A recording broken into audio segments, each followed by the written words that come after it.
السلام عليكم ورحمة الله وبركاته.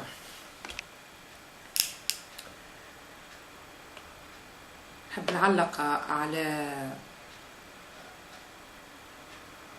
شعار ديجاج اللي رفعوه الأمنيين يوم تأبين شهيدي الوطن، شهيدي بلات، شهيدي الإرهاب، مقاومة الإرهاب. قد يكون الشهيدين تعرضا إلى كمين، هكا حسب تخميناتي كمين معناها. المهم الأبحاث هي اللي باش تظهر الحقيقة، لكن اللي هو ظاهر للعيان وكل الشعب، وإذا كان فما شكون مازال رقد على وذنيه يلزمو يعرف، وأن نحن بالفعل الإرهاب عشش في تونس. تونس لم تعد بلد عبور للإرهاب، لا هي قاعدة للإرهاب أصبحت، ويحب لنا سنوات باش نقاوموا هالظاهرة هذية. الإرهاب راهو توا في الصف الأول اللي حارب فيه هم الأمنيين والجيش، يعني المستهدفين هم حماة الوطن، يعني لابسين الزي.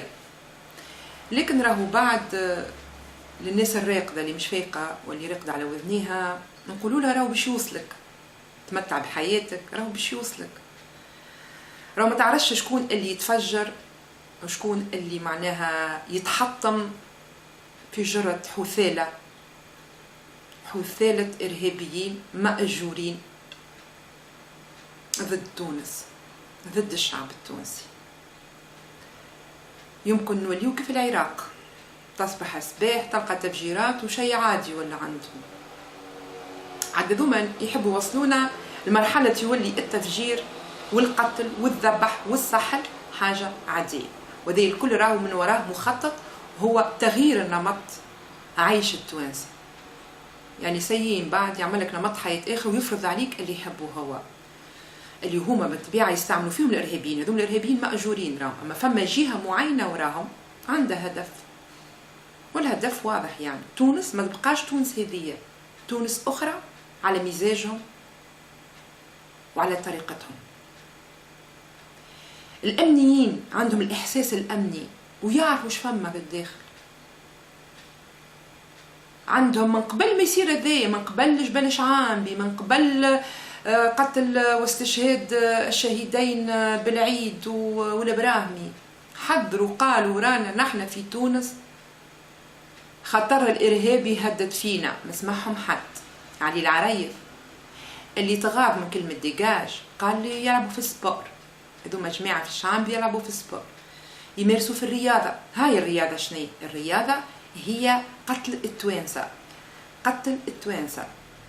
سيعني العريض، سيعني العريض راني انا ننقدك مش بحقد. انت ربما كي تقبل يعني تسمع النقد نتاعي ولا ينقلوهولك تولي تاكل في بعضك امورك هذيك، لانك انت فاشي ما تقبلش الراي المخالف، ما تقبلش. ظاهر كيفاش يعني تتنرفز وتغضب من كلمه ديجاج قتلك ليك انت وللمرزوقي ولا وش اسمه البن جعفر. ديجاج اللي تقالت لك في حفل تأبين الشهيدين، شهيدي بولات، هي راهو في لحظة حزن، في لحظة أسى، في لحظة إنسانية. راهو الإنسان مش هاو تقول أنت هاو لابس زي نظامي لازم يكون منضبط حتى في حالة الموت. مصيبة عظمى الموت، مصيبة عظمى الموت، وربي عظمها. تحب يعني أنت ترمس ميتك وتقول اللي هذية يعني حادثة حضروا لها الأمنيين، يعني حاجة معناها كما يعني تحب تمشيها بمزاجك. انت جاتك وثيقة من السي وصلتك وقالوا راهو باش يغتالوا الابراهيمي، كذبت وقلت ما في باليش بها، وتوا تخترق وتختلع، يعني تخترق في يعني نوع من الخزعبلات. هذه راهو نوع من الخزعبلات، تحب يعني توضح وان هذا مخطط ضدك انت. مش معقول في لحظة الأساء الله أعلم الإنسان شنو يعمل. فما ناس كفرت في لحظة الموت، فما ناس أنا حضرت معناها يعني تأبين أموات، ناس كفرت. إذو ما قالوش لك أنت ديجاج، عبروا عن مشاعرهم، الهم اللي يهزوا فيه. شكون البوليس يا سي العريف؟ شكون البوليس؟ راهو مش الشعب. البوليس عنده اولاد، عنده عائله، عنده قفه ثقلت عليه، عنده مراه يحتمل مريضه ولا صغير مريض ما وصلش يعالجها، يخدم دوس في دوس، تعب شقي، مأساة يعيش فيها في عائلته، خارج عائلته، كان مشى لعائلته تعب، كان خرج في الشارع تعب.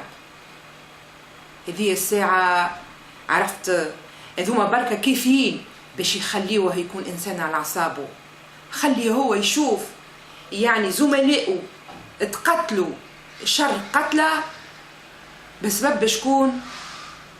بسبب إرهابيين حثالة مكثرهم كانوا في السجون وخرجتوهم انتوما وخرجهم غيركم الحكومة اللي قبلها بدعوى العفو التشريعي. وكيف خرجوا زادوا فرخونا ولا يفرخونا في ولاد 15 16 17 18 سنة. وشكون اللي هما في الصف الأول؟ هما الأمنيين. يعني أنت جزء من المأساة يا سي علي العرايب. ما كنت أنت رئيس وزير أول، ماكش أنت اللي بعض من الأمنيين معناها توقوا جامع الفتح، هربت عياض أبو عياض وعطيتوه نقاب، شكون اللي عطاه الله أعلم. ماكش شريك في جريمة تهريب، ماكش انت وانت وزير داخلية البلاد تعبات وغرقت بالسلاح ومشى للإرهابيين. مش في عهدك انت وزير داخلية تقتل شكري بالعيد وباش معناها يجازيوك رقاوك وردوك وزيرول. مش في عهدك انت وزيرول تقتل البراهمي وانت يدك محطوطة على الداخلية تعين شكون تحب وتنحي شكون تحب. مش في عهدك انت تقتلوا جنودنا البواسل في الشعامبي. هذايا يخليهم يصفقوا لك.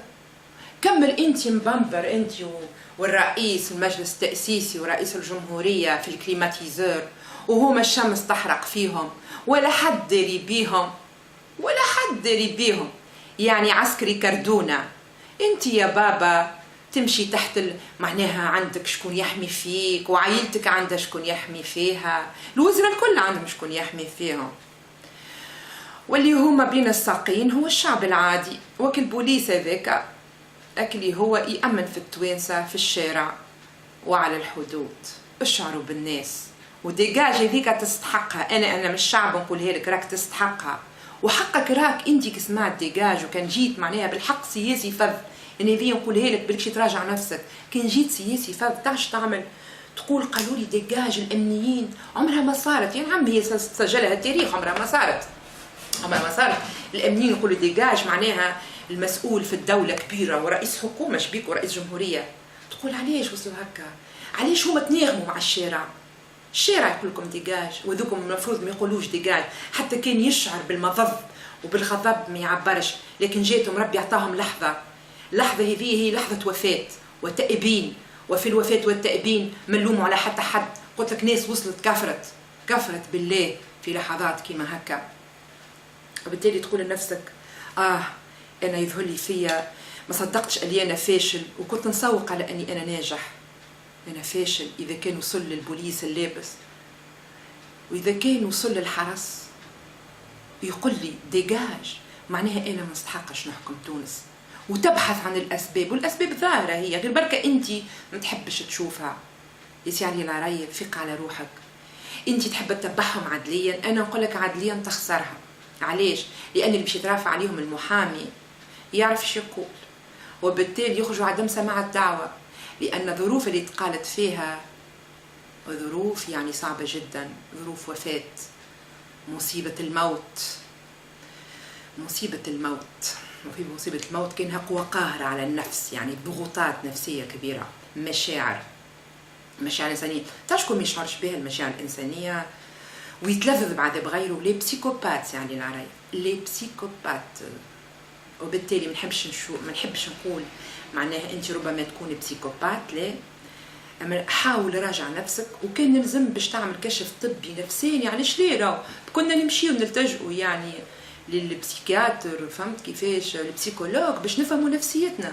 ظاهر انت ماكش فاهم وضعك، وجاي تقول نحب نتبعهم يعني كيما قال الكسيكسي باهي. شو اسمه الكسيكسي نعذروه يهز لك في القفه، الكسيكسي يهز في القفه، ولو انه هذاك الكسيكسي امن الحرس الوطني كان ينجم يقول كلام اخر مقبول منه، معناها يقف وقفه وسطيه يقول انا نعتذر في مكان يعني المنظورين متاعي وراهم تحت تاثير الموت وراهم يعانيوا وراهم يعني بحالهم بالمشاعر اللي يشعروا بها، كل يوم ينقص منهم واحد وهما في الصف الاول من الارهاب. اذا انا نعتذر في مكانهم لرئيس الجمهوريه وللسيد رئيس الحكومه وللسيد رئيس المجلس التاسيسي. اما هو خرج يهز في القفه تو نتبعهم تو اداريا معناها مش يبدا ينقل ويطرد واحد. راكم كان مش تعملوا الشيء هذايا اعتبروا انفسكم انكم اعطيتوا لرواحكم سك كره على طولة من الشعب التونسي اللي هو واقف مع الامنيين لانهم هما يحميوا فيه، واقفه مع جيشه لانه يحمي فيه. ما تحبنا ما نقفوش مع الامن ومع الجيش كلش يحمينا. الارهابيين قولي الارهابيين نتاع شكون؟ نتاع القاعده ولا نتاعكم انتوما؟ انت مادامك حليت الباب للارهاب يا اما بتخاذل يا اما بتواتر، والقضاء بعد هو اللي باش يبين، احنا ما نعرفوش. يا اما مادامك انت كنت وزير داخليه حليت الباب للارهاب وتسهلت، يا اما انت متواطئ معاهم، ثم مجموعه متواطئين معاهم، يا اما يعني بتخاذل، وفي الحالتين انت مسؤول. طبعا بالتواطؤ تكون اشد المسؤوليه. راجع نفسك يعني العريض وفك عليك من الحكايه دي نتاع التتبع، لانها ماني قلت لك يعني تكمل تاخذ السك نتاع كره على طول من الشعب التونسي، كره على طول من الشعب التونسي. والكسيكسي يهزلك في القفه بالطبيعه مادامك انت عينتو باش يهزك القفه. خساره معناها خساره. عندنا برشا مسؤولين في تونس اللي هما بعد الثوره خذوا مناصب زادوا هلكوا البلاد، وما عادش حتى واحد ماذا بيا منكم من حكايه الحكومه هذيا اللي انت تقول عليها في يوم ما حكومه الشعب التونسي. حكومتك حكومه النهضه فقط، ليست حكومه الشعب التونسي. وقلت سبق ان قلت بالادله والحجج، وعندي من زيت الادله والحجج ان حكومتك انت والموالين ليك ماهيش حكومه الشعب التونسي. كان جات حكومه الشعب التونسي راك حسيت بكلمه ديجاج، راك معناها شاركت الامنيين هموم. ما انت ظاهر فيك باقي عندك مشكل مع الامن، عندك مشكله. علاش نقول لك انا تنجم تشوف معناها طبيب يعني نفساني وتشوف شنو هي العقده نتاعك، لانك انت مسؤول معناها مسؤول اول عن الحكومه. راك تحكي في الحكايه هذه. انا كنت نتصور انك انت باش تقول كلام اخر وتعتذر سلك الامن وللجيش للشعب التونسي. ما نقولش انت مش تقول في الاعتذار انا نستقيل، لا استقال انت يعني شدد صحيح في الحكم. يعني حتى الحزب نتاعك يقول لك المفاوضات فين وصلت، مش معناها قلنا لك انت باش تخرج تقول انا مستقيل بعد الضربه هذه وتضربوا شعب كامل نتقتلوا الكل ونتسحلوا الكل. انت ديما تحب تحكم ان جوغ معناها هتلر. هو هتلر كي كان فاشي طورها المانيا، طورها اقتصاديا.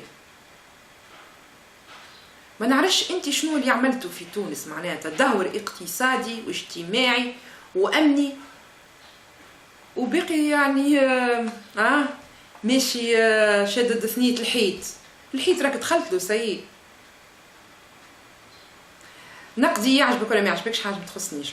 انا كي نقولوا لا اقوله بحقد، لان لا احقد على بشر، اما يلزم كلمه الحق تتقال وتفيقوا على رواحكم، لانكم ما يكونش فايقين على رواحكم. وما نحبش نوجه كلمه للارهابيين، خاطر ذوما ناس معناها ما يفهموش، عندهم مخطط ماشيين فيه. ثم معظمهم ولاد صغار اللي هما غسلوا لهم الادوغه نتاعهم، ومعناها مستاجرين بالفلوس يخدموا على رواحهم. انا نتجه لعقلاء الشعب. راهو الشعب يا ساسه كره حاجه اسمها سياسه وساسه ومتسيسين، كره. يعني انتوما كل مره حكايه التوافق من نهار 18 اكتوبر ولا 23 اكتوبر، نهار اللي باش نعطوا نحن للشارع ونقولوا للترويكا ديجاج. قلت لهم ميسالش. المهم نحب نقول لكم راهو